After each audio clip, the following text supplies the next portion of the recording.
आणि वळूयात राजकीय घडामोडींकडे। बारामतीमध्ये महाराष्ट्र जनसुरक्षा विधेयक 2024च्या विरोधात युगेंद्र पवार यांच्या उपस्थितीत आंदोलन करण्यात आलं। राष्ट्रवादी काँग्रेस शरदचंद्र पवार पक्षाच्या वतीने हे आंदोलन करण्यात आलं। यावेळेला आंदोलकांनी खिशाला काळ्या फिती लावलेल्या होत्या आणि जोरदार घोषणाबाजी केली। महाराष्ट्र जनसुरक्षा विधेयक 2024चा निषेध यावेळेला नोंदवण्यात आला। शासनाने हे विधेयक तातडीने रद्द करावे अशी मागणी आंदोलकांनी केली।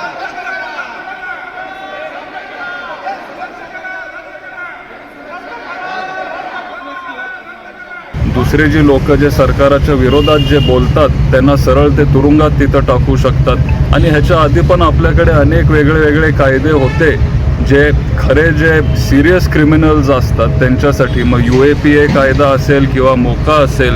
आणि त्याच्यामुळे एक नवीन कायदा आणायची खरं तर गरज नव्हती।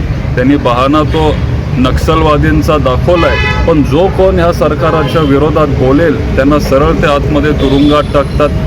जर एखाद्या संघटनेला त्यांनी तिथं ब्लॅकलिस्ट केलं तर तुम्ही त्या संघटनेचा जर मेंबर असाल तरी तुम्हाला आतमध्ये ते टाकू शकतात। लाखो रुपयांची फाईन ते तिथं तुम्हाला त्या पेनल्टी लावू शकतात। आणि ह्या कायद्याच्या विरोधात आपण सगळे राष्ट्रवादी काँग्रेस, आपले मित्रपक्ष काँग्रेस, शिवसेना, उद्धव बाळासाहेब ठाकरे, महाविकास आघाडीचे सगळे मित्रपक्ष आपण आज 10 सप्टेंबर आणि परत 2 ऑक्टोबरला महाराष्ट्रभर आपण आंदोलन करतोय आणि या कायद्याचा आपण निषेध करतोय। तसंच आपण आज बारामतीमध्ये सुद्धा या कायद्याचा निषेध केलाय। तर बारामती पाठोपाठ पुण्यामध्ये सुद्धा सध्या आंदोलन सुरू आहे। याच जनसुरक्षा विधेयकाचा निषेध नोंदवत आणि त्याला विरोध करत सध्या आंदोलन पुण्यामध्ये सुरू झालेलं आहे।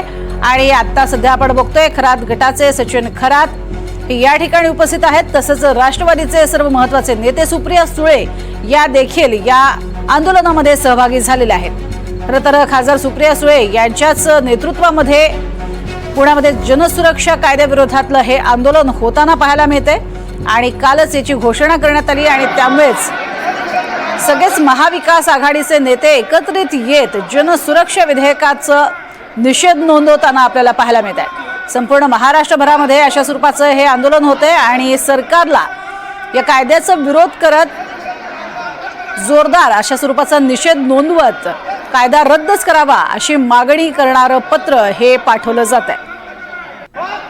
एकीकडे आपण बघतोय बारामतीमध्ये झालेलं हे आंदोलन युगेंद्र पवार यांच्या अध्यक्षतेत आणि दुसरीकडे आपण बघतोय हे आंदोलन सुरू आहे पुण्यामध्ये।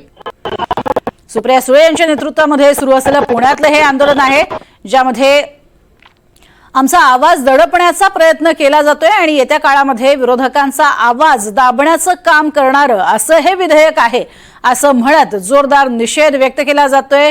या कायद्याविरोधात हे आंदोलन होतंय आणि कायदा रद्दच करावा अशी मागणी जोरदार पद्धतीने जोरकस पद्धतीने केली जाते। रद्द करा, रद्द करा, जिंदाबाद जिंदाबाद जिंदाबाद जिंदाबाद जिंदाबाद जिंदाबाद आता इनकला बोलायचं जिंदाबाद जिंदाबाद जिंदाबाद जिंदाबाद जिंदाबाद जिंदाबाद। अधिक माहिती घेऊयात आमचे प्रतिनिधी रेवती हिंगवेकडनं। रेवती, जोरदार पद्धतीनं आंदोलन केलं जात आहे, हातामध्ये संविधानाची सुद्धा प्रत धरलेली आहे, काय अधिक माहिती? नक्कीच आज राज्यभरात महाविकास आघाडीकडून आणि त्यासोबतच राष्ट्रवादी काँग्रेस शरदचंद्र पवार गटाकडनं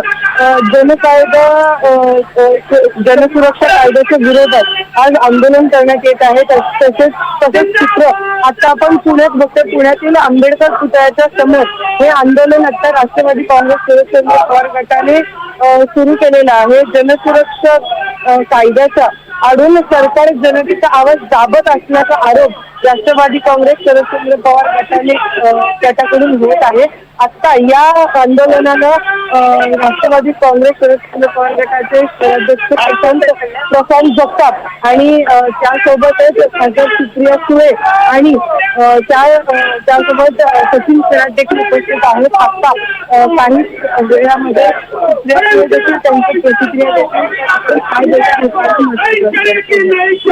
नक्कीच तुर्तास धन्यवाद रेवती या संपूर्ण माहितीसाठी। आपण बघतोय जोरदार अशा पद्धतीचं हे आंदोलन केलं जात आहे आणि राष्ट्रवादी शरदचंद्र पवार गटाच्या वतीनं स्वतः खासदार सुप्रिया सुळे यांच्या नेतृत्वात हे आंदोलन सुरू आहे. प्रशांत जगताप जोरदार घोषणाबाजी करतायत. अरे विजय असो, विजय असो, अरे विजय असो, विजय असो. नहीं चलेगी, नहीं चलेगी, नहीं चलेगी, नहीं चलेगी.